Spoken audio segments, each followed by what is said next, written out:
You're going to die out here and nobody's going to stop. Marcus Walker said it to himself, not to her, because he'd stopped believing anyone would. His Harley was dead on the shoulder of a road that had swallowed 3 hours of his life, and the sun didn't care. Then a beat-up sedan slowed down.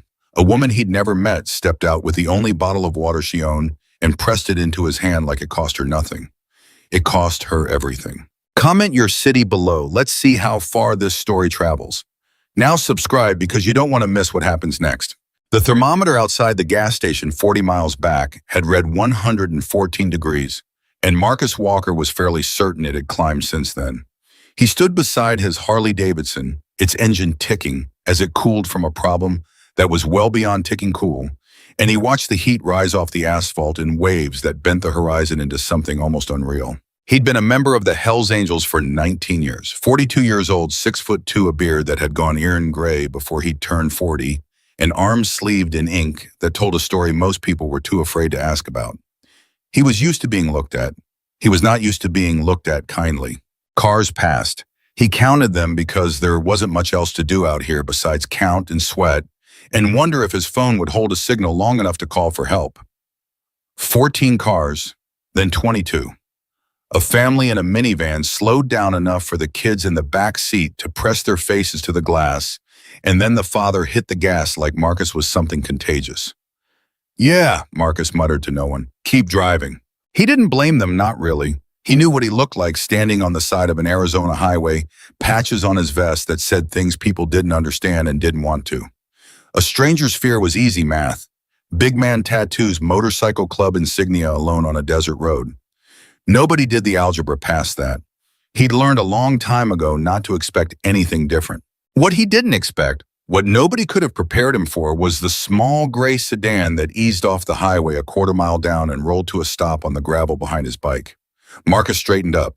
His hand moved out of pure habit toward nothing in particular, just an old reflex from years of learning that surprises on the road were rarely good ones. The driver's door opened. A young woman stepped out. She couldn't have been older than 27. Blonde hair pulled back in a ponytail that had wilted in the heat, wearing a faded t-shirt with a diner logo half cracked off the front. She looked tired in a way that went deeper than one afternoon. Tired in her shoulders, tired around her eyes. She didn't look at his patches. She didn't look at his tattoos. She looked at his face and she said, "You've been standing out here a while, haven't you?" Marcus blinked. "Ma'am, I don't think you want to stop here." "I didn't ask what I wanted," she said, and there was something in her voice that wasn't quite a joke but wasn't quite serious either. "I asked if you needed help." "I've got a dead bike and a phone that's got one bar," Marcus said slowly, still waiting for the moment she'd realize her mistake and get back in the car. "AAA doesn't come out this far." She nodded like that was information she could use. Then she walked to the passenger side of her car, opened the door, and came back with a single plastic water bottle. Half the label had peeled off in the heat. It was the only bottle in the car Marcus could see that from where he stood, because there was nothing else on the seat behind her but a purse and a folder of papers. She held it out to him. "Take it," she said. Marcus stared at the bottle like it was a foreign object. "That's yours." "I know."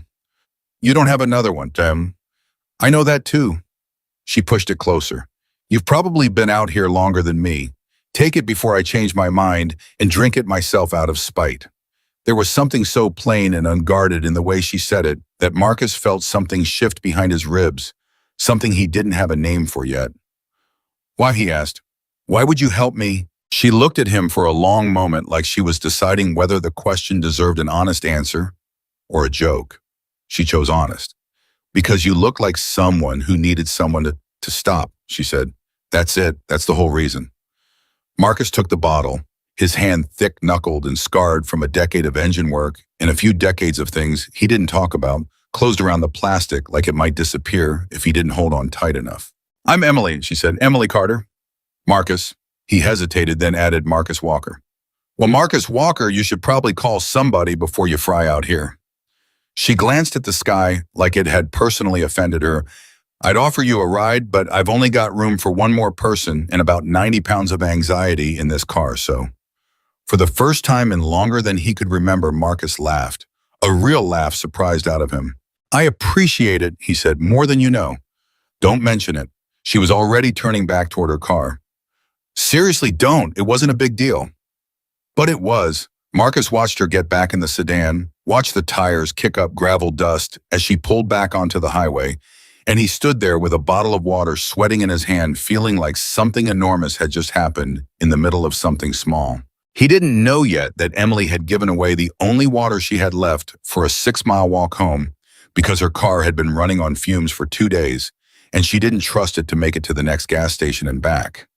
He didn't know that she'd spent the last of her cash that morning on a copay for her mother's blood pressure medication. He didn't know that when she got home that night, she'd sit on the edge of her bathtub and cry for reasons that had nothing to do with him and everything to do with a life that had been squeezing her tighter every month for 2 years running. All Marcus knew standing on that highway with the sun finally starting its slow descent was that a stranger had looked at him and seen a person instead of a warning label. And it broke something open in him that he didn't know how to close back up. Each time. It took another hour for a tow truck to find him driven by an old-timer named Ruiz, who'd been hauling disabled cars off this stretch of highway for 30 years and had in that time developed exactly zero patience for small talk. Marcus didn't mind. His mind was elsewhere. "You look like a man who just saw a ghost," Ruiz said, hooking up the Harley. "Something like that," Marcus said. He thought about Emily the entire ride back into town. He thought about the tired lines under her eyes, the way she'd handed over her only water without a flicker of hesitation, the way she'd brushed off his gratitude like it embarrassed her. Most people who look at Marcus saw the vest first, the patches, the name of the club stitched across his back in red letters on white. Hell's Angels, a name that carried 60 years of reputation. Some of it earned, most of it exaggerated by people who'd never met a single member. He'd stopped trying to explain a long time ago. You couldn't argue somebody out of a fear they'd built their whole life around. Emily hadn't needed an argument. She just hadn't been afraid in the first place. By the time Marcus got his bike back to the garage that evening, the story of the woman with the water bottle had lodged itself somewhere in his chest and refused to leave. He rode back to the clubhouse 2 days later once the Harley was running again. But something about him had changed, and the men who knew him best noticed it first. The Iron Horse Chapter's clubhouse sat on the edge of town, a converted warehouse with a gravel lot full of motorcycles gleaming under string lights, the low hum of conversation and old rock music drifting out into the desert evening.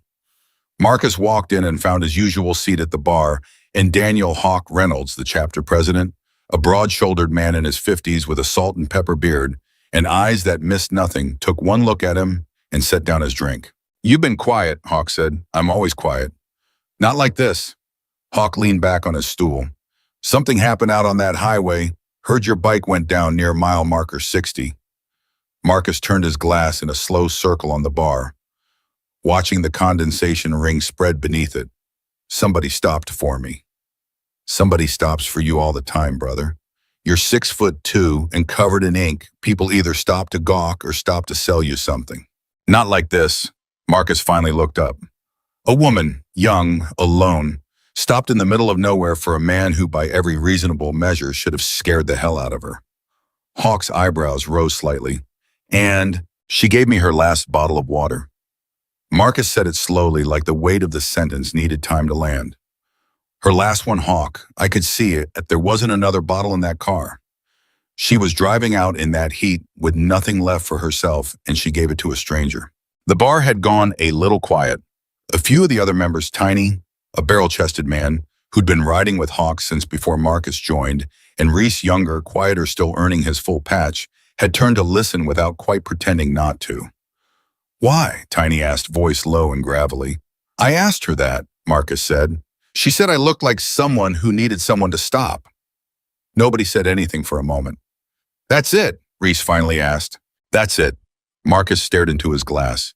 "Do you know how long it's been since somebody looked at me and didn't flinch? Didn't cross the street? Didn't lock their car doors? Didn't call the cops just because I was standing somewhere minding my own business?" His jaw tightened. She didn't even blink. Hawk was quiet for a long moment, studying his friend the way he studied engine trouble, carefully, patiently looking for what was actually wrong underneath the obvious symptoms. "You got a name?" Hawk asked finally. "Emily Carter. You know where she lives?" Marcus shook his head. "Somewhere outside town. Small place, I think." She mentioned a diner shirt probably works there. Hawk nodded slowly, and something passed behind his eyes that Marcus recognized because he had seen it before on nights when the club decided that some debt needed to be paid and some wrong needed correcting. Somebody who does something like that for a stranger, Hawk said quietly, and asks for nothing back. That's not nothing, Marcus. That's rare. That's the kind of thing this club exists to protect. I don't even know if she needs protecting, Marcus said. Everybody needs something, Hawk replied. The question is whether anybody's paying attention. It took Tiny less than 3 days to find out more than any of them expected, and none of it made anybody at that bar feel good. He came back to the clubhouse on a Thursday night, sat down across from Marcus, and didn't waste time on small talk. Emily Carter, he said, 27, works 2 jobs waitressing at the Sunrise Diner off Route 9, cleaning offices 3 nights a week on top of it. Lives with her mother in a rental about 6 miles outside town. Marcus leaned forward. Go on. Mother's got a heart condition, serious one. The medical bills have been piling up for 2 years. I'm talking real numbers, brother. Numbers that would break most people. Tiny slid a folded piece of paper across the bar, and Marcus didn't open it because he already understood the shape of what was inside it. Car's on its last legs. House is 1 bad month away from an eviction notice. And get this, she hasn't missed a single shift in 8 months. Not one. Even when her mother had a bad episode and ended up in the ER at 2 in the morning, Emily was back at the diner by 7 for the breakfast rush. Jesus, Reese muttered. That's not even the part that got me, Tiny said, and something in his voice had gone rough. I talked to a couple of the regulars at that diner. Every single one of them said the same thing that girl never complains. Never once. She smiles at people who are rude to her. She covers other waitresses' shifts when they're sick. She tips out the busboy from her own pocket when a table stiffs her. He shook his head. She's drowning, and she's still trying to keep everybody else's head above water. Marcus sat back slowly, feeling something cold settle into his stomach. She gave me her last water bottle, he said quietly, and she's got nothing left for herself. Hawk had come to stand behind the bar, arms crossed, listening to every word. When he spoke, his voice carried the particular weight it took on when a decision was already half made in his mind. You know what that means, don't you? He said. Marcus looked up. That means somewhere out there, Hawk continued, is a woman who gave away everything she had to a stranger who terrified half the town, and she did it without a second thought, and she's still out there right now, exhausted, scared, probably wondering how she's going to make rent this month, and not one person besides us even knows her name. The bar had gone completely silent. So what do we do? Reese asked. Hawk's eyes moved slowly around the room, settling on each man in turn before they landed back on Marcus. We do what she did, Hawk said. We stop. Marcus couldn't sleep that night. He lay awake in the back room of the clubhouse, staring at the ceiling, running the numbers Tiny had brought back through his mind like a rosary. Medical debt, a car that wouldn't survive another Arizona summer, a mother whose heart was failing while her daughter worked double shifts to keep the lights on. And through all of it, Emily hadn't complained once. He thought about the way she'd shrugged off his thanks on the highway. Don't mention it. It wasn't a big deal. As if kindness that size was something you were supposed to apologize for. He thought about his own life before the club, before Hawk had found him at 23 broke and directionless and angry at a world that had never given him a fair shake and told him that brotherhood meant something. That loyalty meant something, that a man could build a family out of the people who chose to stand beside him, even when blood family had walked away. He thought about how it had taken 19 years and 1 bottle of water to remind him what that actually felt like from the other side. Around 3 in the morning, he got up, walked out to the lot, and sat on his bike in the dark, looking up at a sky full of more stars than most people ever bothered to notice. I don't even know you, he said quietly to nobody. To the desert, maybe to Emily herself, wherever she was sleeping or not sleeping, 6 miles outside town. But I'm not going to forget what you did. He didn't know yet how far that promise would travel. He didn't know that within 2 weeks, it would ripple out from 1 clubhouse in Arizona to chapters in 3 other states. He didn't know that somewhere down the line, hundreds of engines would roar to life because of 1 plastic bottle of water and 4 words spoken by a woman who thought she'd done nothing worth remembering. All he knew sitting alone in the dark was that some debts weren't about money. Some debts were about being seen. and Marcus intended to make sure Emily Carter never felt invisible again. The next afternoon, Marcus rode out to the Sunrise Diner alone. He told himself it was just to see her again, to thank her properly, maybe to leave a decent tip on a plate of eggs and get out before he made things awkward. He told himself a lot of things on that ride that turned out not to be entirely true. The diner was a squat building with a faded sign and a gravel parking lot, the kind of place that had been serving the same regulars for 20 years and didn't much care about anything else. Marcus parked his bike near the door, and the moment he stepped inside, he understood the truth of what Tiny had told him. Every table was occupied by regulars who clearly knew Emily by name, and she moved between them with a tired but genuine warmth, refilling coffee, remembering orders before people finished, asking, laughing at a joke from an old man in a booth by the window, even though her eyes carried the particular hollow look of someone running on fumes. She spotted Marcus the moment he walked in, and her whole face shifted surprise first, then something like careful pleasure. "Well, look who's still alive," she said, walking over with a coffee pot in hand. "Guess the water worked." "Guess it did." Marcus sat down at the counter. "I wanted to say thank you properly. Didn't feel right just driving off."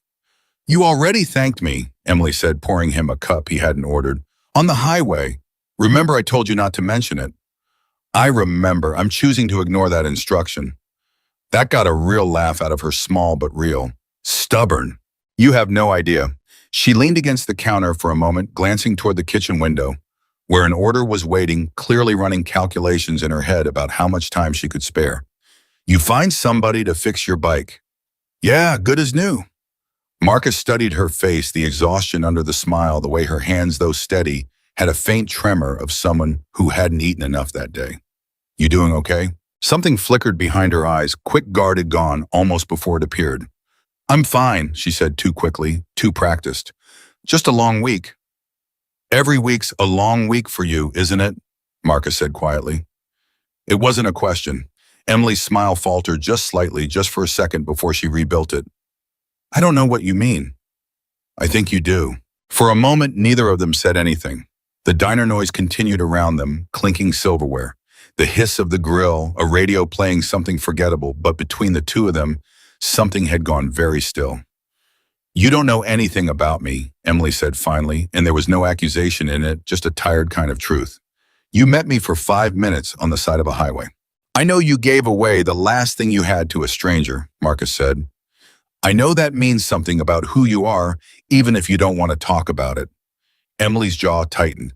For a moment, Marcus thought he'd pushed too far, said too much, overstepped a line that a 5-minute highway encounter hadn't earned him the right to cross.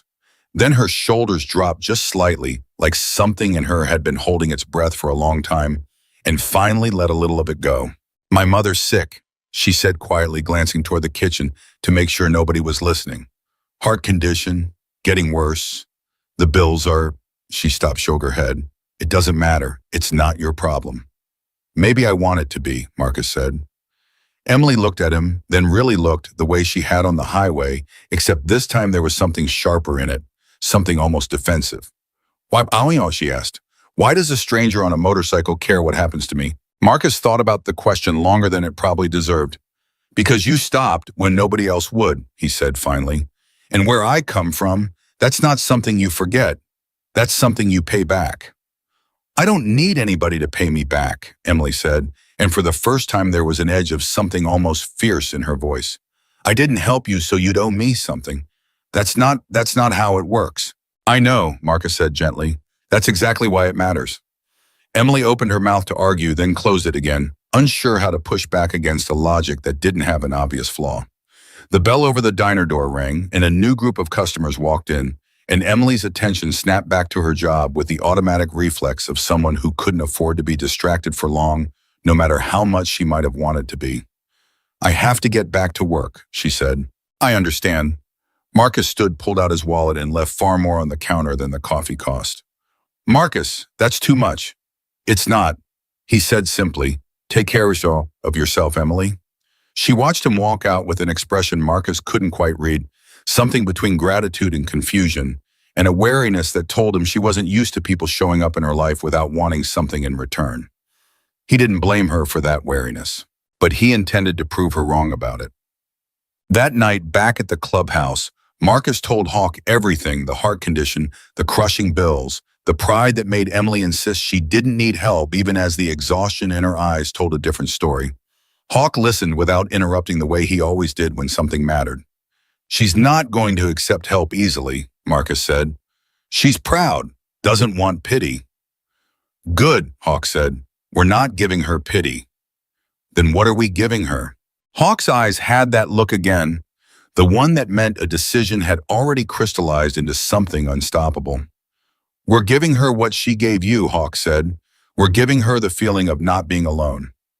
Marcus frowned. "How do you plan on doing that without her finding out and shutting the door in our faces?" "We're not going to hide it," Hawk said. "We're going to show up, all of us. Every chapter that owes this club a favor, every brother who's ever needed somebody to stop for them on a bad day. We're going to make sure that woman never has to wonder again whether kindness gets remembered." "That's not a small thing you're talking about, Hawk." "No," Hawk agreed. "It's not supposed to be." Marcus felt something settle in his chest, not quite relief, not quite excitement, but something close to both. He thought about Emily's tired eyes, the tremor in her hands, the fierce pride in her voice when she said she didn't need anybody to pay her back. She was about to learn that some debts got paid whether you asked for them or not. But it would take more than one conversation, more than one clubhouse, more than one man's gratitude to build what was coming. It would take weeks of quiet work, phone calls between chapters that hadn't spoken in years.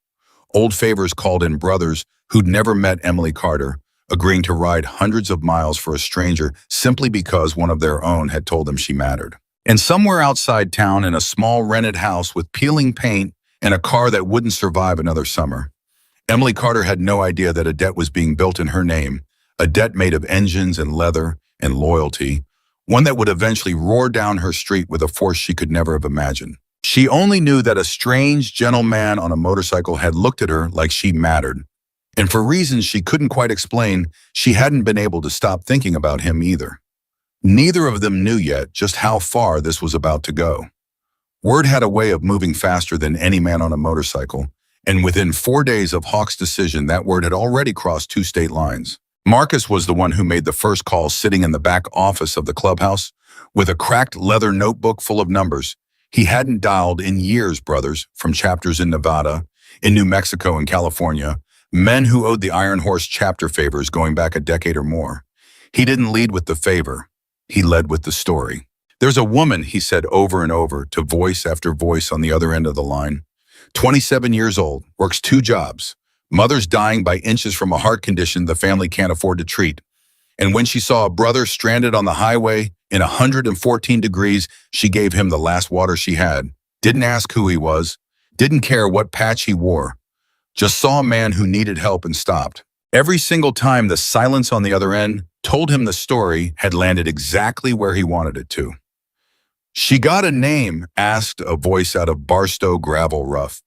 Belonging to a man named Cole, who Marcus had ridden with exactly twice in his life, both times on runs that had nearly gone sideways in ways neither of them talked about anymore. "Emily Carter.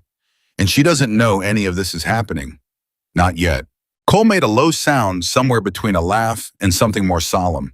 "Man like that stops. For a woman like that, word's gonna spread, whether you push it or not. You know that, right? This isn't staying quiet."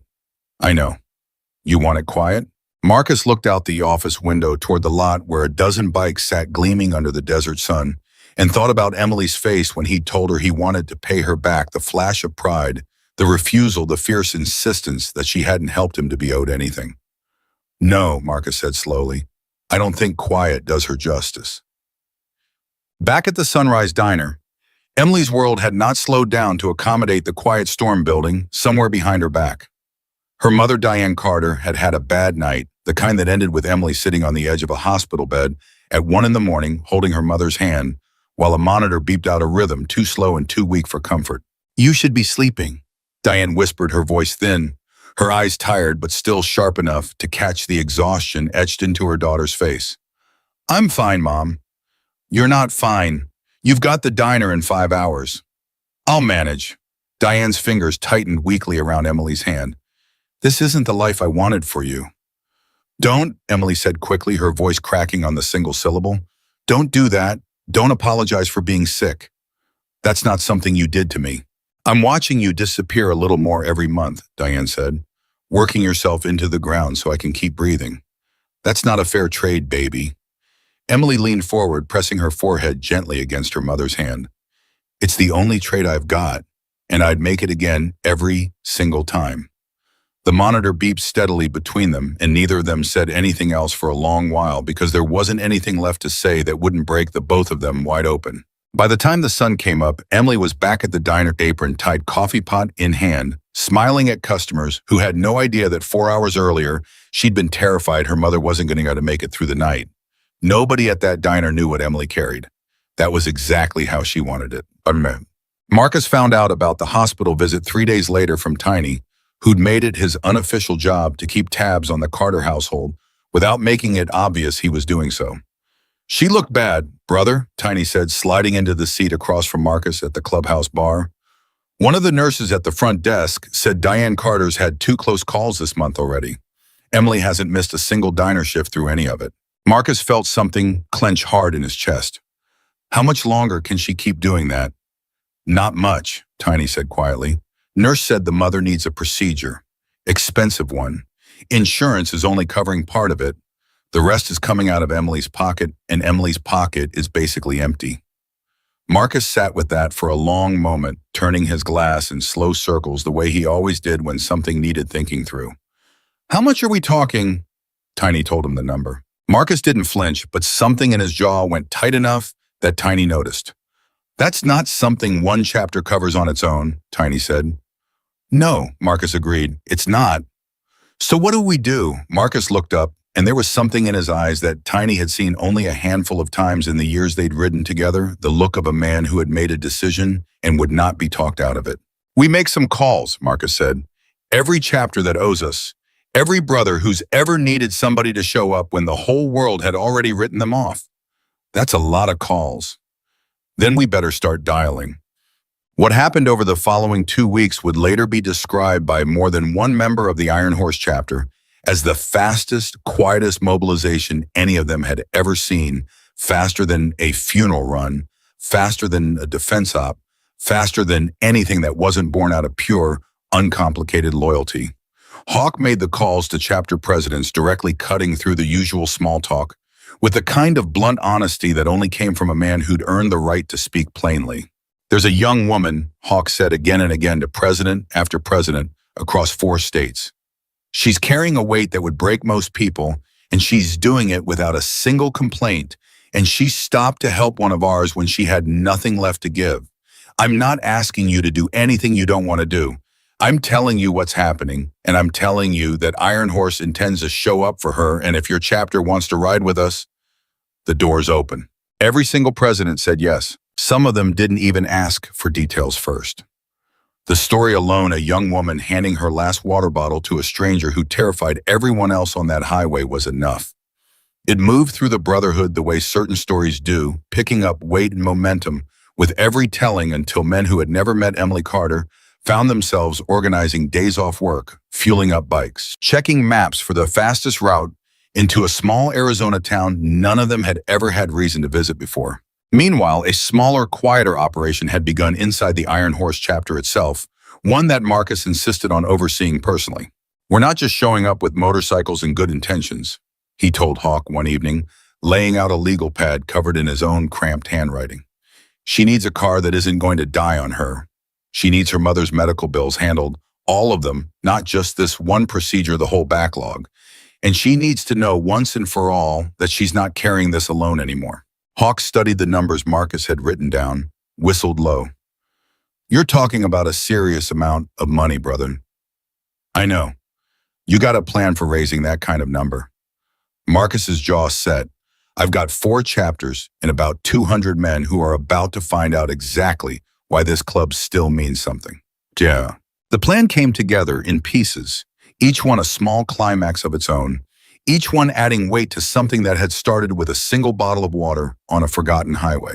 Reese, the youngest full-patch member of the chapter, took point on the fundraising, using contacts from a legitimate charity run the club had done years earlier to set up a proper fund, one that wouldn't just be cash handed over in an envelope, but something structured, something that could cover medical bills directly and keep coming if Diane's treatment required ongoing care. "We do this right," Reese said, presenting the plan to the assembled chapter on a Tuesday night. "Every dollar accounted for. Every brother who contributes gets a receipt. We're not doing this to look good. We're doing this because it needs doing, and we do it clean." Nobody argued. Within 4 days, contributions had come in from riders across 4 states, some large, most modest, all of it adding up faster than anybody had expected. A retired member out of Flagstaff who'd fallen out of touch with the club years earlier heard the story secondhand and mailed in a check that made Hawk sit down hard when he opened the envelope. "Man hasn't ridden with us in 6 years, Hawk said, staring at the number. "Heard the story from a cousin of a prospect. Didn't even ask for details. Just wrote the check." "That's what this story does to people," Marcus said quietly. "It reminds them what they signed up for in the first place." Meanwhile, Tiny had taken on the vehicle problem, personally tracking down a reliable used sedan through a contact who owed him a favor from years back, negotiating the price down to something the fund could easily absorb, arranging for it to be detailed and fueled and ready the moment it was needed. "She's not going to accept a gift like this easily," Tiny warned. "Woman's got more pride than half the men in this club." "I know," Marcus said. "That's exactly why we're not asking permission." But even as the plan grew, bikes confirmed from 4 states, a fund quietly swelling past what anyone had predicted, a car sitting ready in Tiny's garage under a canvas cover. Marcus couldn't shake a nagging unease that had settled into his chest days earlier and refused to leave. He rode out to the diner again on a Thursday afternoon, telling himself it was just to check in, just to make sure Emily was holding up, though. By now, even he understood there was more to it than that. She looked worse than the last time he'd seen her, thinner around the face, dark circles that no amount of concealer could fully hide. When she saw him walk in, her exhausted smile flickered to life anyway. Automatic practice, the kind of smile that came from years of pretending things were fine for the sake of everyone around her. "You again," she said, sliding a coffee cup in front of him before he had even sat down. "People are going to start talking, Marcus. Let them talk." He studied her face carefully. "You look tired, Emily." "I'm always tired. Comes with the job." "That's not what I mean, and you know it." Emily's smile faded a fraction, and she glanced around the diner before lowering her voice. "My mom had a rough night. We were at the hospital most of it." Marcus's stomach dropped. "Is she okay?" "She's stable. For now." Emily's hands, Marcus noticed, were trembling slightly as she wiped down the counter that didn't need wiping.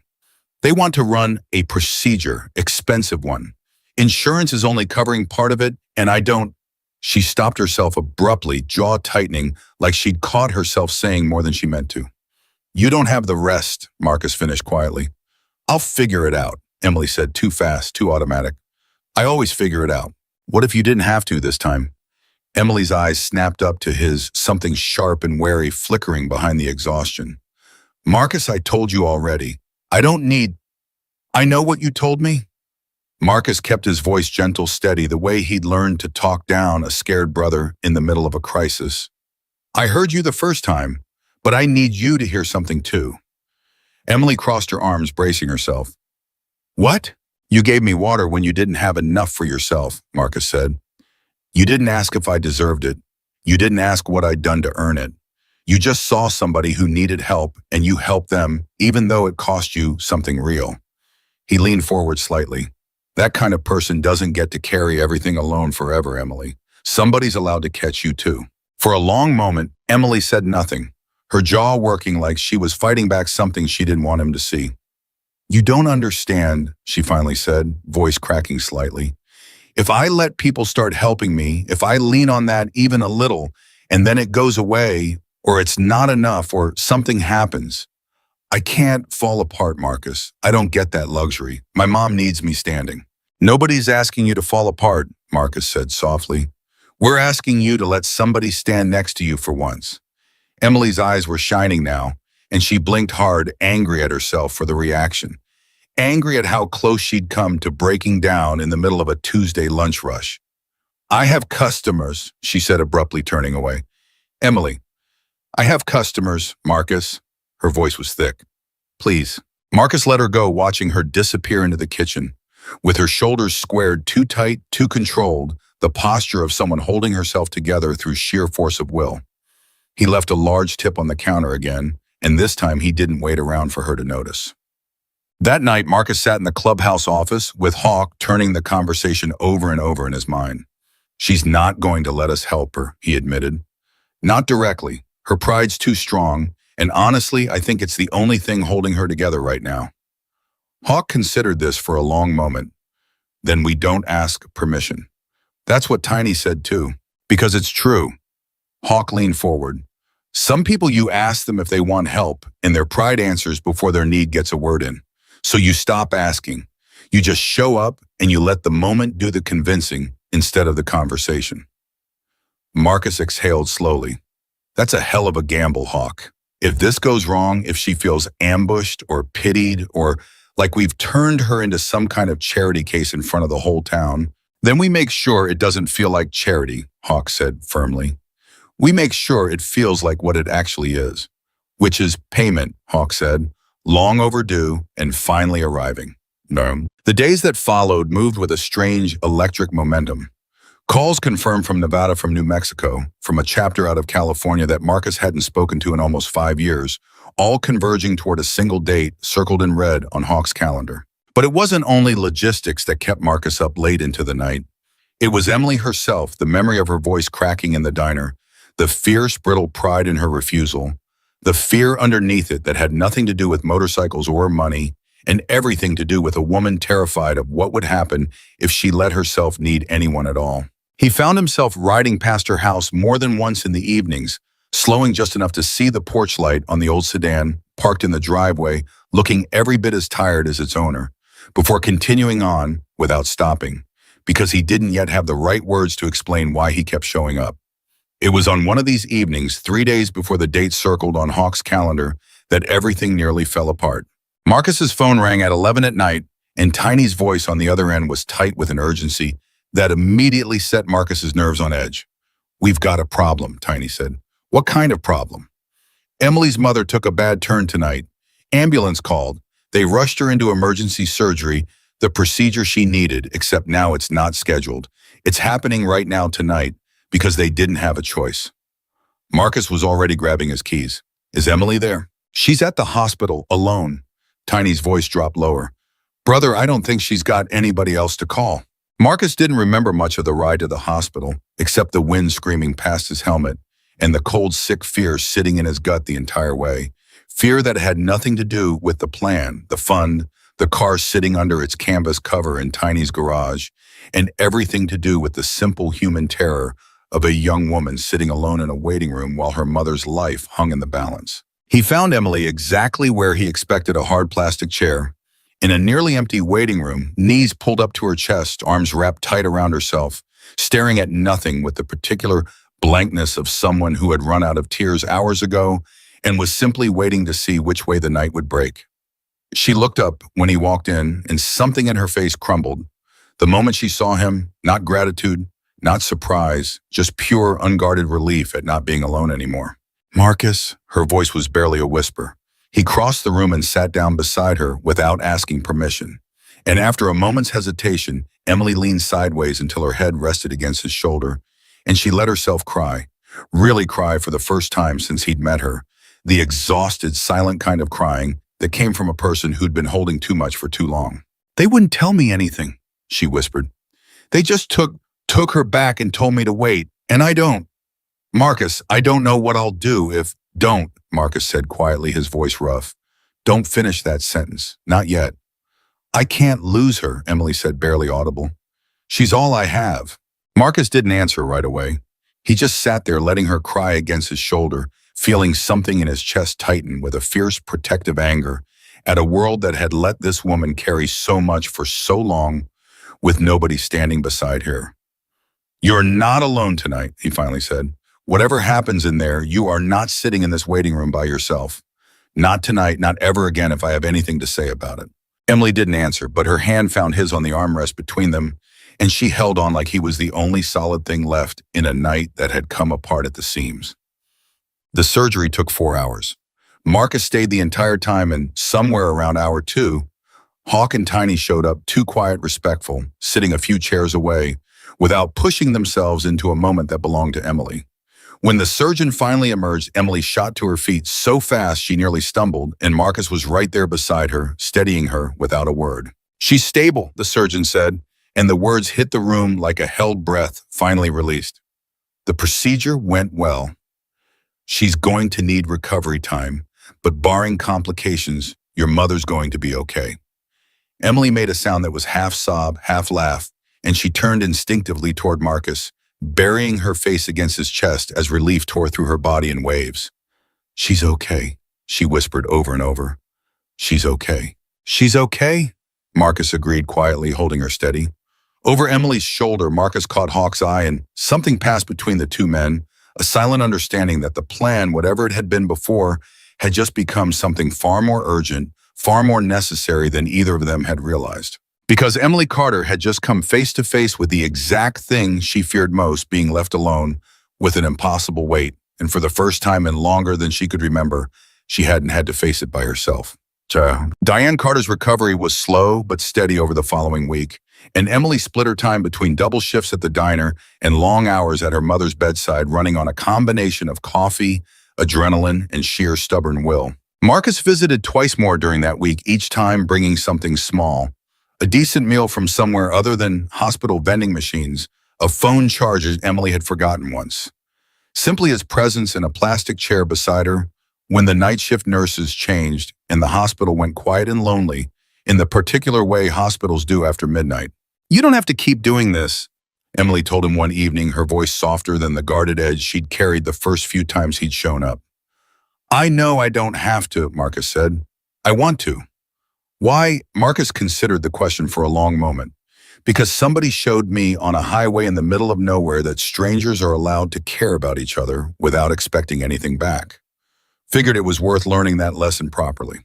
Emily's eyes softened, something in her guarded posture finally easing just slightly, just enough.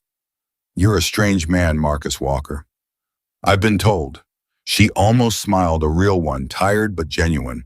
And for a moment, sitting in that hospital hallway at nearly midnight, something passed between them that neither one of them had a name for yet, something built out of gratitude and exhaustion, and the particular intimacy that comes from surviving a crisis together. Neither of them knew that 6 miles away, in a garage behind the Iron Horse Clubhouse, a sedan sat gleaming under a canvas cover, keys already cut, paperwork already filed in Emily's name. Neither of them knew that a fund raised across 4 states now held enough to cover not just Diane's surgery, but months of follow-up care besides. And neither of them knew that within days, engines would begin gathering in towns across 3 states. Riders checking maps, chapters confirming final details. All of it building toward a single Saturday morning that would change the way an entire town looked at the men in leather vests forever. Emily thought the hardest part was already behind her. Her mother stable, the immediate crisis past. Life slowly, painfully returning to something resembling normal. She had no idea the biggest moment of all was still coming. And when it arrived, it would arrive the way real gratitude always does, loud, unstoppable, and impossible to ignore. The Saturday morning arrived the way most turning points do, quietly disguised as an ordinary day, giving no warning of what it was about to become. Emily woke early out of habit rather than necessity. Her mother's recovery finally stable enough that the constant vigilance of the past 2 weeks had eased into something closer to normal worry. She made coffee. She checked on Diane, found her sleeping peacefully. Color back in her cheeks in a way that still made Emily's chest tighten with relief every time she noticed it. She sat at the kitchen table with her hands wrapped around a chipped mug, allowing herself, for the first time in longer than she could remember, a few minutes of simply not bracing for the next disaster. She had no idea that 6 miles away, at the Iron Horse Clubhouse, more than 200 men were already checking their bikes for the ride of their lives. Marcus had barely slept. He stood in the clubhouse lot at 6 in the morning, running his hands over the Harley's tank out of nervous habit, watching the gravel lot fill steadily with machines that hadn't all come from the same state, some of them not even from the same direction. Cole rolled in first, his Barstow chapter arriving in a tight formation of 11 bikes engines idling low and rough in the cool morning air. "Told you it wouldn't stay quiet," Cole said, swinging off his bike and clapping Marcus on the shoulder. "How many are you?" Marcus asked. 11 from us. Word is Flagstaff's bringing 18. New Mexico chapter's already on the road, should roll in within the hour. Cole's eyes swept the gathering lot, already thick with more machines than Marcus had seen assembled in one place in years. You started something bigger than one highway, brother. Wasn't trying to start anything, Marcus said quietly. Just trying to say thank you properly. Sometimes that's how the big things start. By 7:30, the lot outside the Iron Horse Clubhouse looked like something out of a rally poster, chapters from 4 states' engines, gleaming patches from clubs that didn't always see eye to eye, standing shoulder to shoulder for one shared purpose. Hawk moved through the crowd with the calm authority of a man who'd spent 30 years earning the right to lead exactly this kind of gathering, checking details, confirming the route, making sure every piece of the plan Marcus and Tiny had built over the past 2 weeks was locked into place. Cars fueled and ready, Tiny confirmed, walking over with a clipboard that looked comically formal next to his leather vest and tattooed forearms. Fund total came in higher than we projected, enough to cover Diane's entire medical debt past and future, plus a cushion for Emily. Besides, how much of a cushion? Marcus asked. Tiny told him the number, and Marcus actually stopped walking for a second. 240 riders, Hawk said, coming up beside them, surveying the lot with something like quiet pride. 4 states, all of it because one woman gave a stranger her last bottle of water and didn't ask for anything in return. She's going to be terrified, Marcus said quietly, glancing at the sheer size of what they'd built. 240 motorcycles rolling into her street unannounced, brother. That's not a gentle surprise. That's an army showing up. Then we make sure the first thing she sees isn't the army, Hawk said. She sees you first. Everybody else follows behind.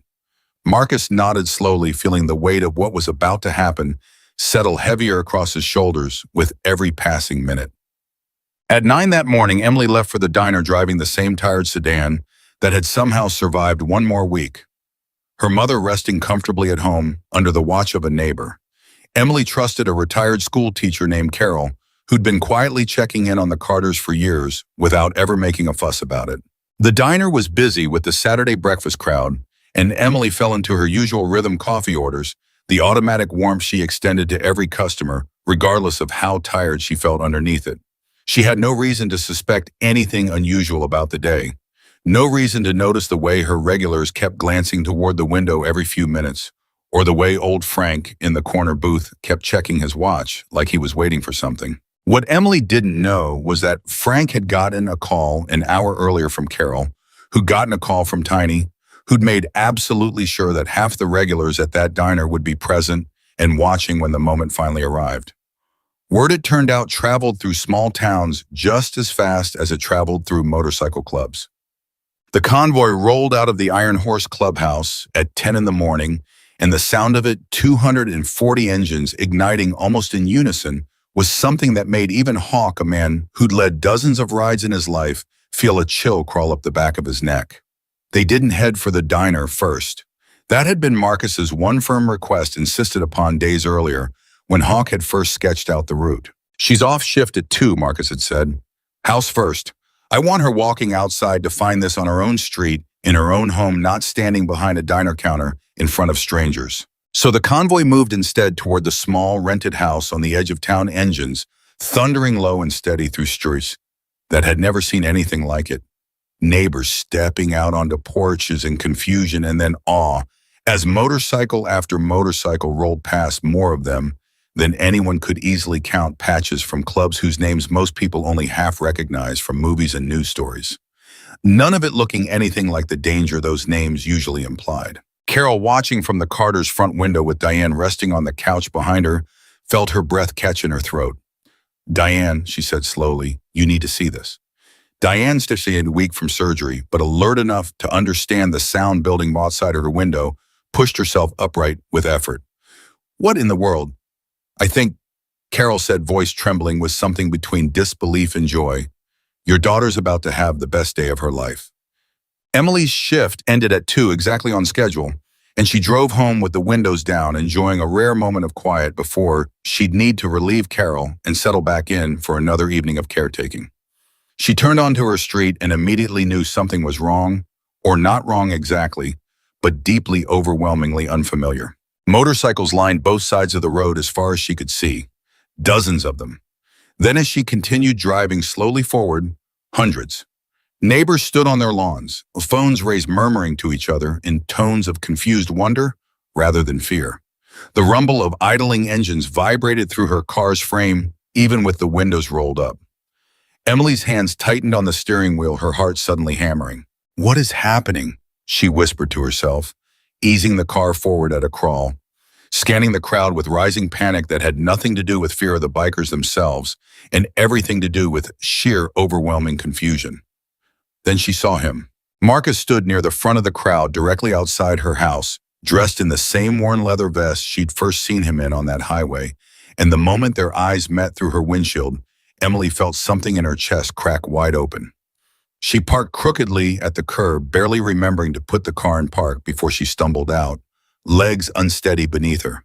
"Marcus," she said, voice shaking. "What is this? What's going on?" Marcus walked toward her, slowly removing his sunglasses, and behind him the crowd of riders fell into an almost reverent silence, engines cutting off one by one, until the street held nothing but the sound of Emily's own frightened breathing and the wind moving softly through 200 parked motorcycles.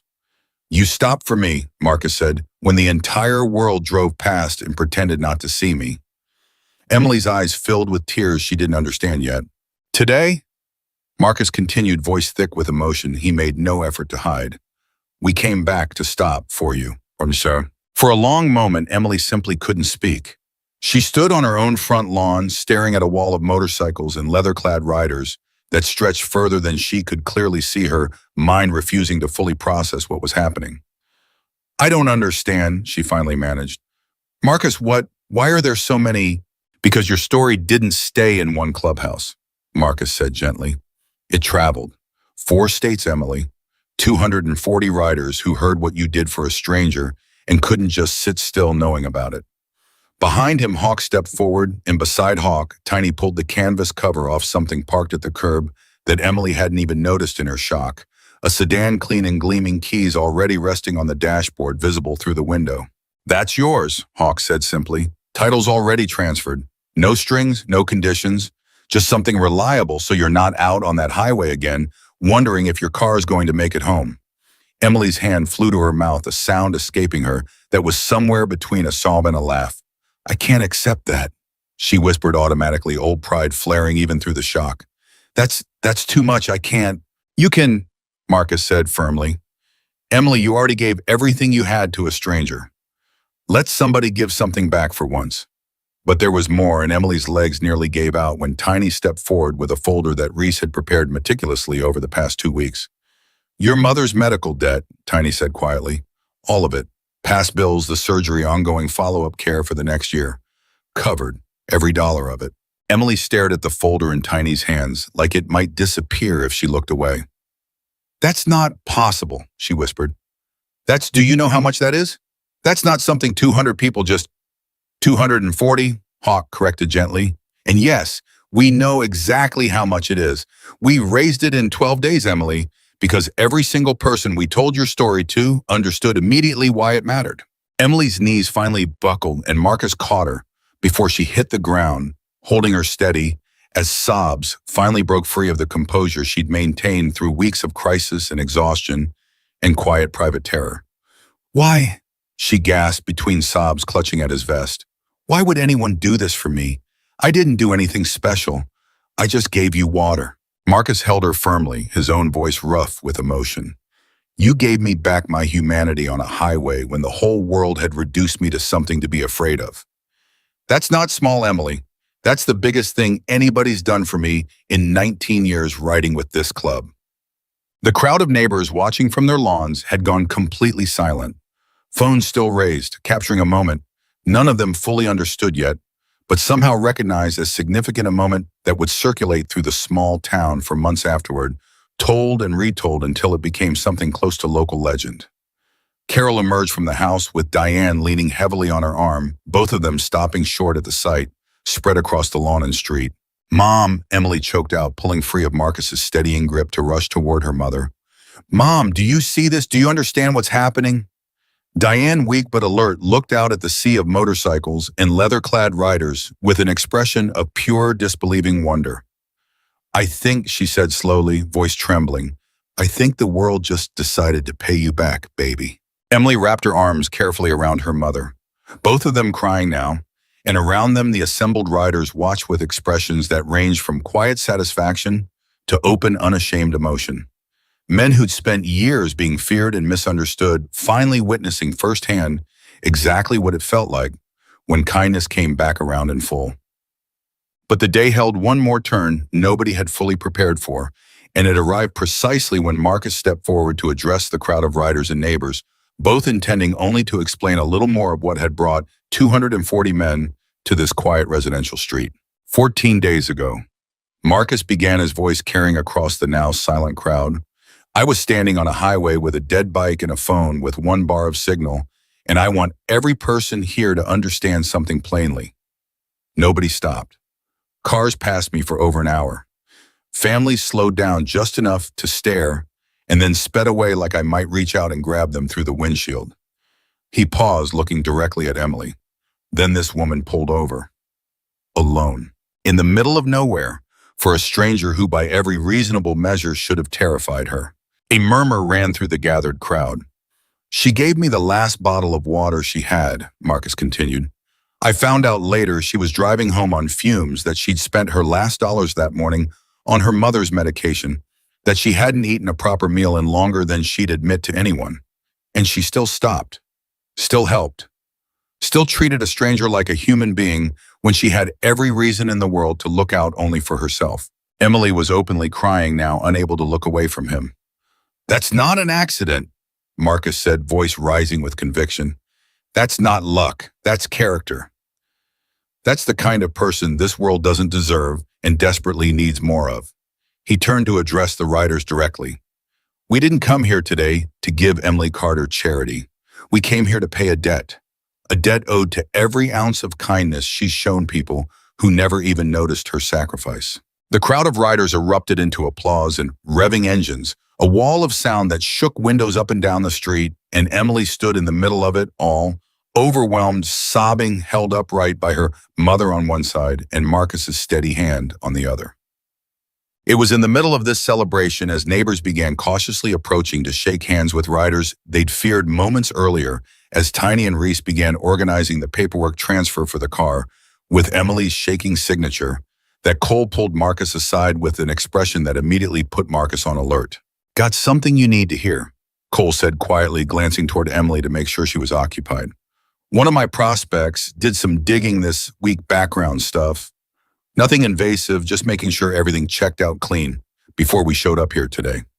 And Emily's father, Cole said, he's not dead like she's told people. He's alive, living 2 towns over, and word is he skipped out on medical bills and child support both years back, right around the time Diane first got diagnosed. Marcus felt something cold settle in his stomach. She thinks he's gone. She tells people he passed away when she was a teenager, Cole said. But my prospect found a current address. Man's living comfortably 40 minutes from here, remarried, doing just fine for himself, while his ex-wife and daughter nearly lost everything trying to survive without him. Marcus's jaw tightened, a slow simmering anger building behind his eyes. Does Emily know he's alive? That's the thing, Cole said grimly, and according to the paperwork my prospect found, Emily's tried reaching out to him twice over the past 2 years, asking for help with her mother's medical bills. Both times he ignored her. Marcus looked back across the lawn, where Emily stood laughing through tears, surrounded by riders who'd traveled hundreds of miles for a woman most of them had never met, and something in his chest twisted violently at the unfairness of it, that the one man who owed her everything had turned his back completely, while 200 strangers had shown up without being asked. Don't say anything to her today, Marcus said quietly. Not today. Let her have this. And after today? Marcus's eyes hardened with a resolve Cole recognized immediately, the look of a man who just found a new debt that needed settling.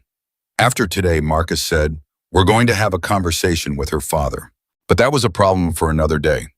For now, the street outside Emily Carter's small rented house remained full of engines and laughter, and the particular overwhelming joy of watching a woman who'd spent years believing she was invisible finally understand in the most undeniable way possible exactly how deeply she mattered.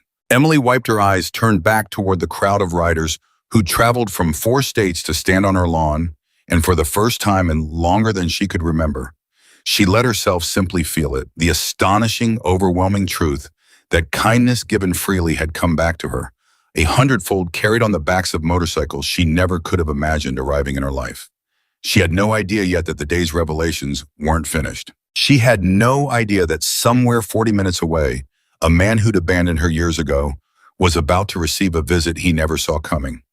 Marcus didn't sleep well that night. Long after the crowd had dispersed, after the last engine had rumbled off into the dark and Emily had gone inside to sit with her mother, in stunned, grateful silence, he lay awake turning Cole's words over and over in his mind. Emily's father was alive, living comfortably 2 towns over, ignoring 2 direct requests for help while his ex-wife nearly died and his daughter worked herself to exhaustion trying to save her alone. Marcus had spent 19 years learning that some wounds weren't his to fix. But this one sat differently in his chest, and by morning he had made a decision he hadn't fully run past Hawk yet. "You're not thinking straight," Hawk said when Marcus finally laid it out over coffee at the clubhouse. "You want to ride out to this man's house and do what exactly? Talk to him. Talk to him." Hawk's eyebrows rose. "Marcus, I've known you 19 years. I know what your version of talking looks like when you're this angry." "I'm not going to have to touch him," Marcus said flatly. "I'm not going to threaten him. I just want him to look me in the eye and explain how he sleeps at night, knowing his daughter almost lost her mother because he wouldn't answer a phone call." Hawk studied him for a long moment, weighing the request against everything he knew about the man across from him. "Does Emily know you found this out?" "Not yet." "You planning on telling her?" Marcus hesitated. "I don't know, maybe. Depends what happens." Hawk exhaled slowly, rubbing a hand over his beard. "All right, but you're not going alone and you're not going in looking like you're about to burn the man's house down. We do this calm. We do this clean. You hear me?" "I hear you." "I mean it, Marcus. This isn't about revenge. This is about Emily. Everything we do from here needs to serve her, not your temper." Marcus nodded slowly, though the anger sitting low in his gut hadn't cooled even slightly. They rode out that afternoon, Marcus, Hawk, and Cole, 3 bikes instead of 240. A deliberate choice meant to signal conversation rather than confrontation. The address led them to a modest but well-kept house in a quiet subdivision 40 minutes outside town, the kind of place with manicured lawns and matching mailboxes that told Marcus everything he needed to know about the comfortable life Emily's father had built for himself, while his daughter counted pennies for medication. A man in his 50s answered the door, silver-haired, soft around the middle, wearing the kind of casual weekend clothes that spoke of a life without financial worry. His easy expression flickered into wariness the moment he took in the 3 men standing on his porch. "Can I help you?" he asked carefully. "Are you Richard Carter?" Marcus asked. The man's jaw tightened slightly. "Who's asking?" "My name's Marcus Walker. This is Hawk and this is Cole. We're friends of your daughter, Emily." Richard's face went through several expressions in quick succession: confusion, recognition, and finally something that looked uncomfortably close to guilt. "I don't have anything to say to you," he said, starting to close the door. Marcus's hand came up, not forceful, just steady, holding the door open without pushing it further. "We're not here to cause trouble, Richard. We just want 5 minutes." "I don't know what she told you," Richard said, voice defensive now, "but whatever's going on in her life isn't my responsibility anymore. That ended a long time ago." "Did it end before or after she called you asking for help paying her mother's medical bills?" Hawk asked quietly. Richard's face went pale. "Because we know about that," Marcus said. 2 calls, 2 times she swallowed whatever pride she had left and asked her own father for help while her mother was dying by inches, and twice you didn't answer. "You don't know anything about my situation." Richard snapped, though the anger in his voice sounded thinner than he probably intended.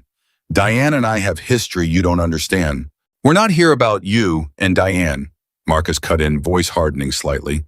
"We're here about Emily, your daughter, 27 years old, working 2 jobs, sitting alone in a hospital waiting room 3 weeks ago, wondering if her mother was going to survive the night while you sat in this house."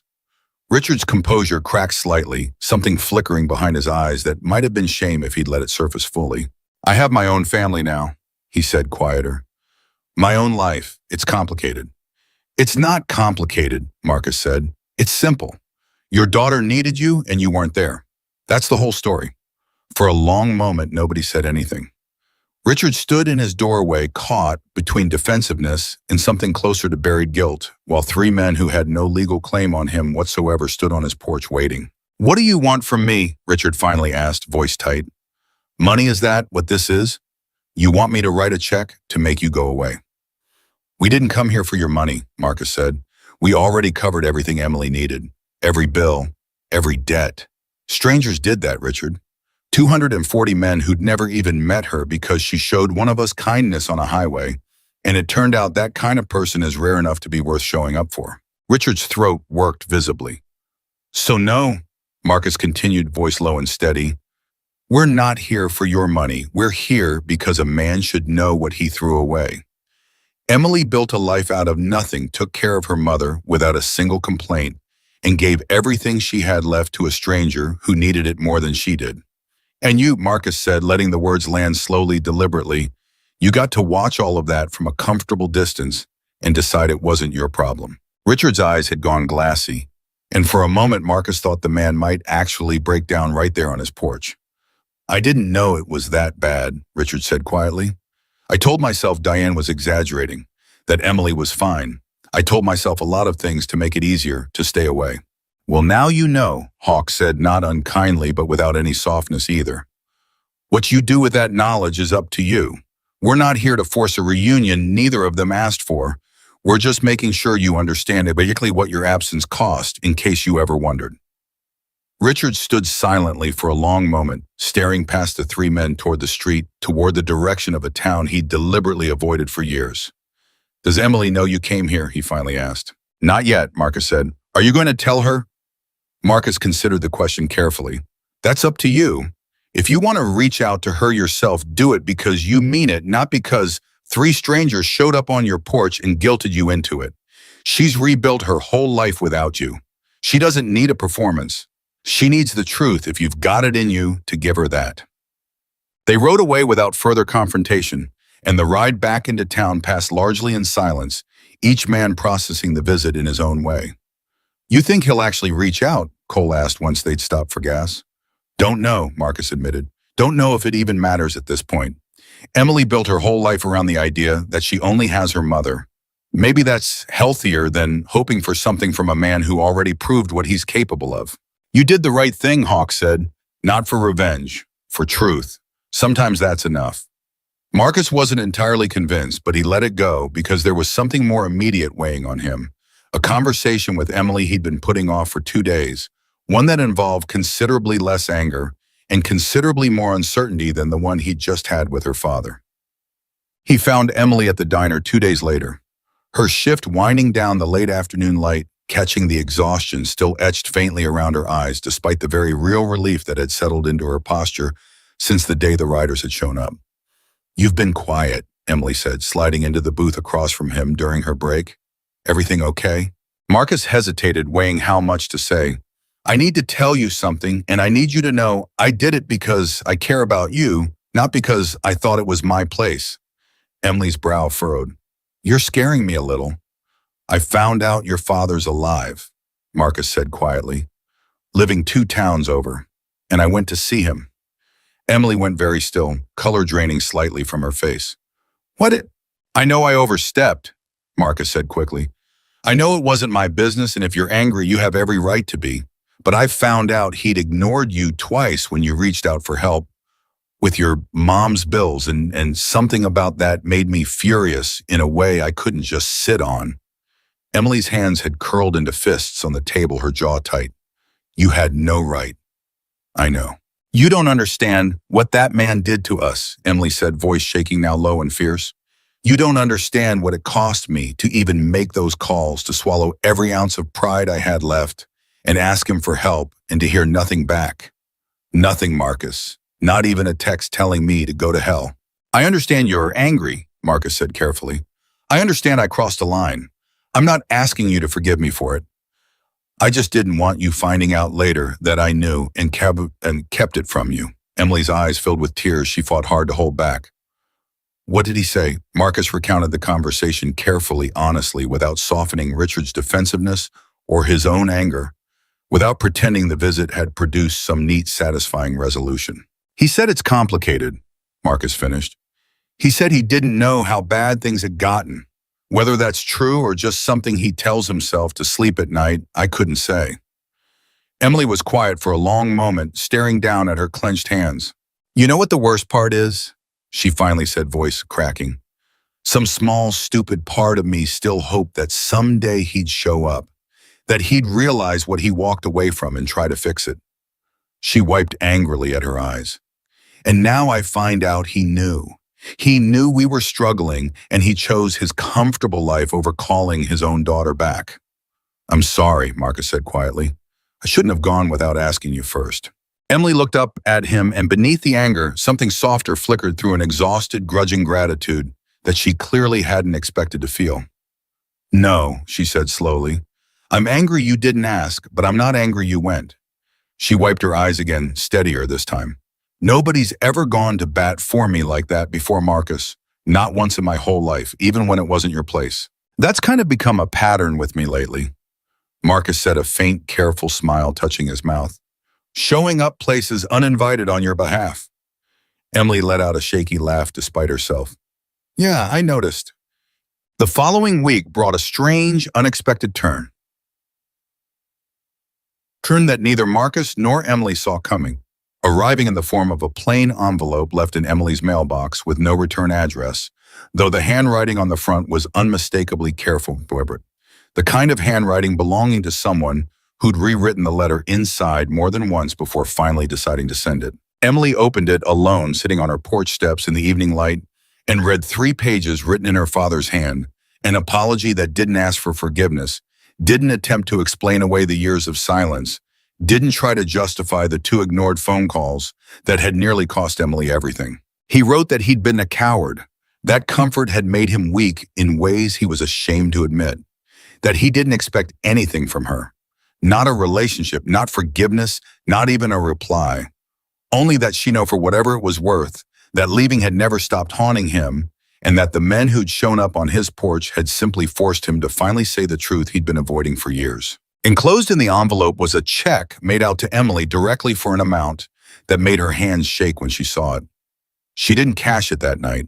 She sat with it for a long time, feeling a complicated tangle of anger and grief in something that wasn't quite forgiveness, but wasn't quite nothing either.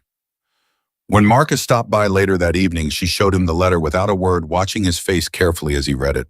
You don't have to decide what to feel about this right now, Marcus said, finally folding the letter carefully and handing it back to her.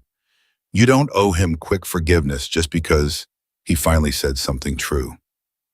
I know, Emily said quietly, but I think I'm allowed to be glad he said it anyway, even years too late. You're allowed to feel whatever you actually feel, Marcus said.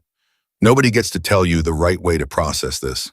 Emily nodded slowly, tucking the letter away, and for a long moment the two of them sat together in comfortable silence on the porch steps, the events of the past month settling slowly into something that finally resembled peace.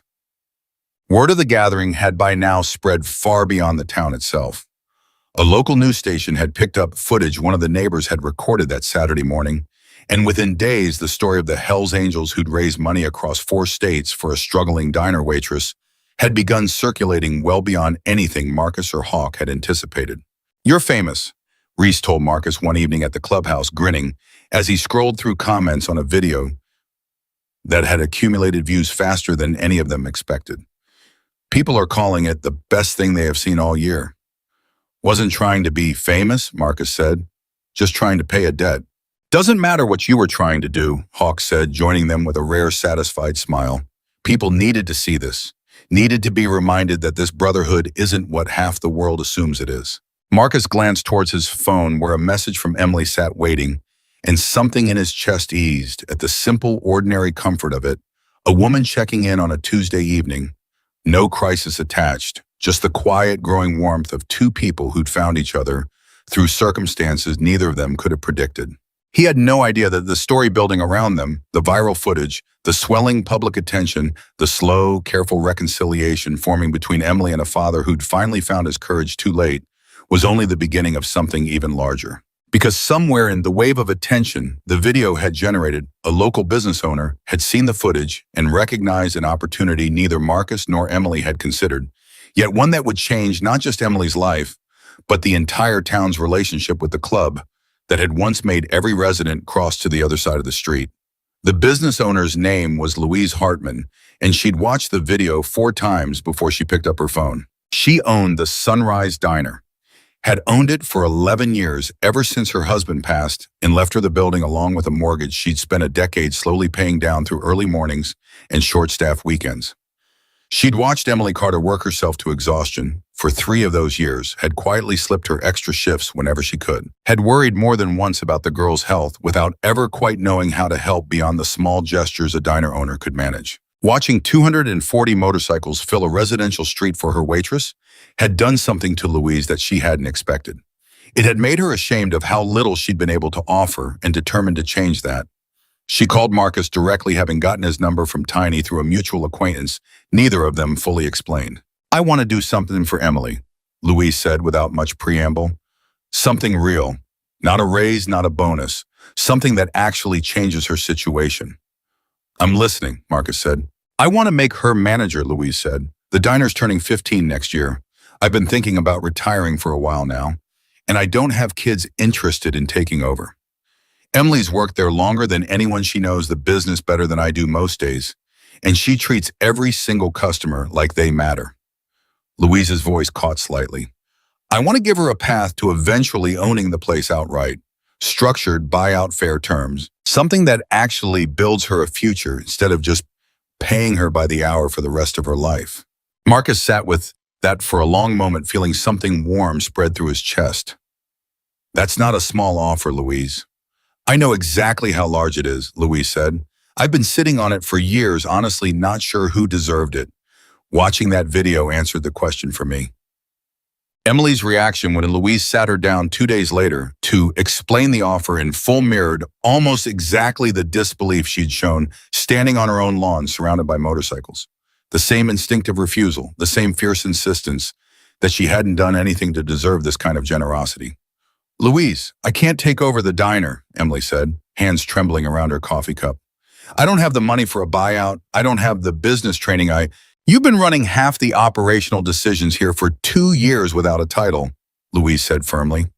"You know the suppliers, you know the regulars, you know how to keep this place profitable during a slow season, better than I do most weeks. The training you'll pick up, the money we'll structure as a low-interest note paid out of the diner's own profits over time, so you're not writing a check you don't have." Louise reached across the table and took Emily's shaking hands in her own. "I'm not offering you a charity, sweetheart. I'm offering you what you've already earned." "Oh, it's exciting. Emily's eyes filled with tears for what felt like the 100th time in 2 weeks, though these tears carried a different weight than the ones before, less relief, more something like hope finally allowed to exist without guilt attached to it. "Why is everyone suddenly—" Emily's voice broke. "Why is all of this happening at once? For years, nothing happened. For years, I just survived day by day, and now the world caught up to what you'd been doing quietly the whole time," Louise said gently. "That's not luck, Emily. That's overdue recognition."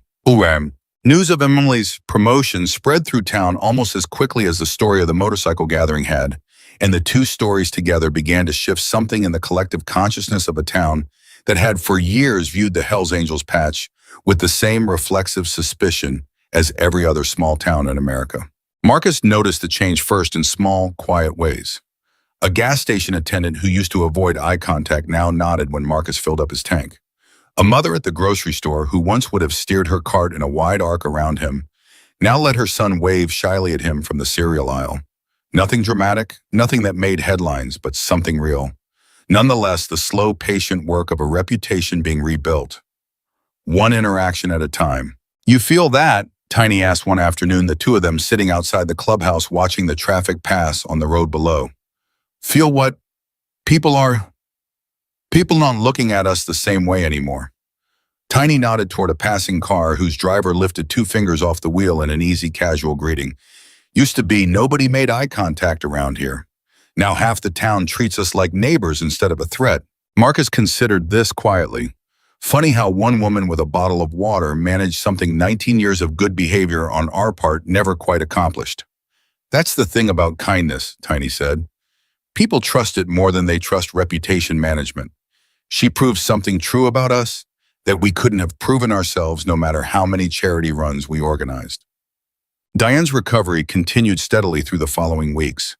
Color returning fully to her face, strength slowly rebuilding under careful medical supervision that no longer came with the constant financial terror that had shadowed every appointment for the past 2 years. She'd started attending Emily's shifts at the diner, occasionally sitting in a corner booth with a book, simply enjoying the novel sensation of having nowhere urgent to be and nothing catastrophic to worry about. It was during one of these quiet afternoons that Diane finally asked Emily the question that had been sitting between them since the letter arrived. "Have you decided what you're going to do about your father?" Diane asked carefully, watching Emily's face for any sign of how deep the wound still ran. Emily was quiet for a long moment, wiping down a table that didn't need wiping, the same nervous habit Marcus had noticed in her from their very first conversation. "I don't think I'm ready to see him," Emily finally said.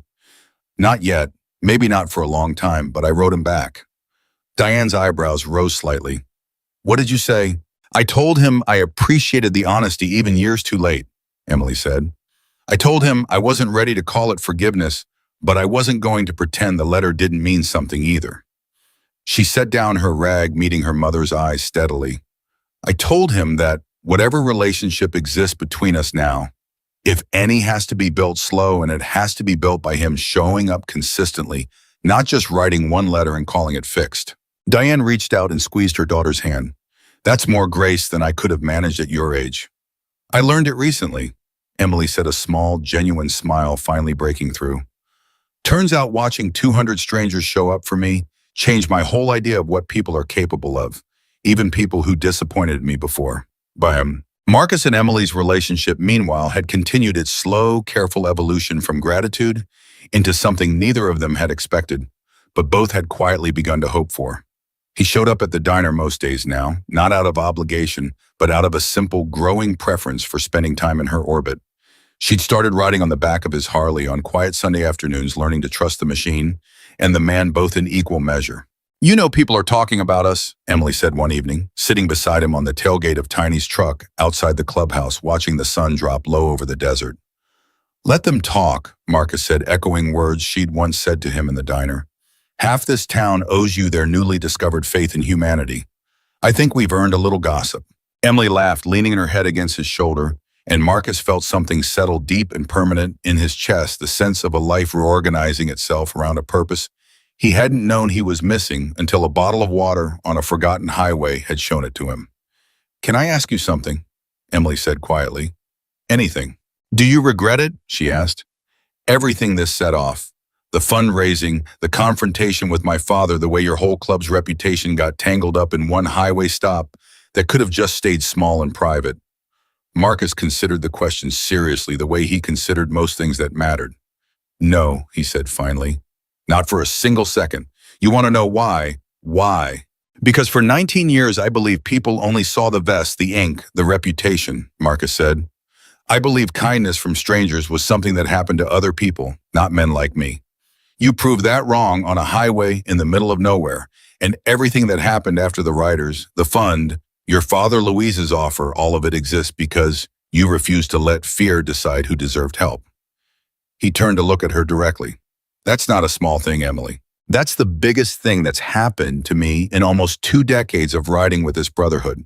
The final turning point arrived on a quiet Sunday morning, almost 2 months after the gathering, when Emily stood behind the counter of the Sunrise Diner.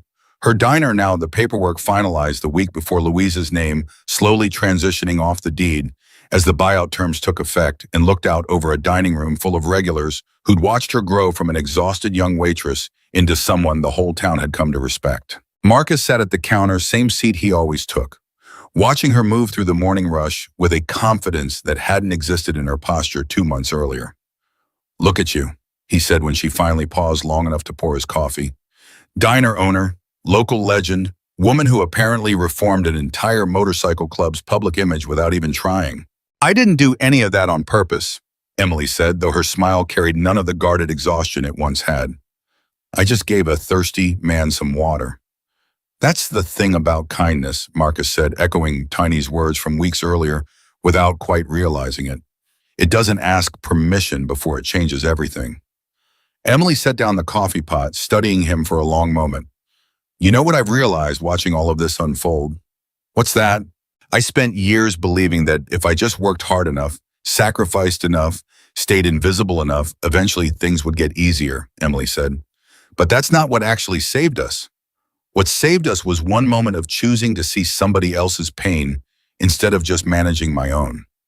She reached across the counter, taking his hand. You taught me that lesson back without even realizing it. Every time you showed up at this diner, every time you sat in that hospital waiting room, every time you stood on my lawn and told 200 strangers why I mattered, you were teaching me that being seen isn't something you have to earn through suffering. Sometimes it just requires somebody willing to stop. Marcus held her hand, feeling the weight of everything that had built between them over 2 short months. A debt of water repaid 1,000 times over a fractured family, slowly and perfectly mending an entire town's understanding of brotherhood and leather vests and inked arms, rewritten by the simple, undeniable proof of what real loyalty looked like in action. For what it's worth, he said quietly, I think you saved more than just me that day on the highway. I think you saved every one of us who showed up believing kindness was still worth the risk. Outside the diner window, the desert sun climbed steadily into a clear Arizona sky. The same relentless heat that had once nearly cost Marcus his life, now simply another ordinary morning, in a town that had learned slowly and permanently to look past leather and ink and see the people underneath. Diane sat in her usual corner booth, healthy and steady, watching her daughter run the business she'd once feared would collapse under the weight of medical bills and exhaustion. Hawk and Tiny and Reese filtered in throughout the morning regulars, now themselves greeted by name, treated like neighbors instead of threats. And somewhere on a quiet highway outside town, cars passed every single day now, without slowing down for anyone in particular, most drivers never knowing that one ordinary stretch of asphalt had once witnessed the beginning of something that would ripple outward across 4 states and change an entire community's understanding of who deserved compassion and who didn't. Emily Carter had given away her last bottle of water on a day when she had nothing left to spare, expecting nothing in return, believing simply that a stranger in need deserved to be seen. And in the end, that single quiet act of kindness had come back to her exactly the way it always should not, as a debt collected, but as proof undeniable and complete that in a world quick to judge people by their appearance and their reputation, the truest measure of a person had always been the courage to stop when everyone else kept driving. That truth never changed, and it never would.